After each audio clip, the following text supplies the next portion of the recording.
اور اب یہاں رخ کرتے ہیں سرگودا کا۔ سرگودا کی تحصیل سہیوال کے علاقے فروقہ میں انوکھا احتجاج کیا گیا۔ لوگوں نے اپنے سر منڈوا کر موجودہ حکومت اور مقامی ایم پی اے کے جھوٹے دلاسوں سے تنگ آ کر احتجاج شروع کر دیا۔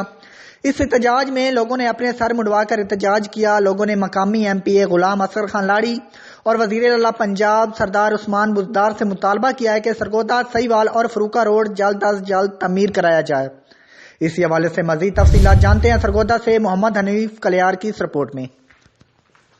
جی بالکل، سرگودا کی تحصیل سہیوال کے علاقہ فروقہ میں لوگوں نے ایم پی اے کے جھوٹے دلاسوں سے تنگ آ کر سر منڈوا کر احتجاج شروع کر دیا۔ لوگوں نے مقامی ایم پی اے غلام اصغر خان لاڑی اور وزیر اعلیٰ پنجاب عثمان بزدار سے مطالبہ کیا ہے کہ سرگودا سہیوال اور فروقہ روڈ جلد از جلد تعمیر کرایا جائے۔ اہل علاقہ نے متعدد بار احتجاج کیا ہے، لیکن ایم پی اے کی جانب سے جھوٹے دلاسے دے دیے جاتے ہیں۔ اہل علاقہ نے احتجاج کرتے ہوئے کہا ہے کہ ایکسیڈنٹ آئے روز معمول بن چکے ہیں، جس سے قیمتی جانوں کا ضیاع ہو رہا ہے، لہذا روڈ کو جلد از جلد مکمل کرایا جائے۔ اگر روڈ مکمل نہ ہوا تو احتجاج جاری رکھا جائے گا۔ کیمرہ مین ٹیم کے ساتھ حنیف کلیار، CT5 نیوز۔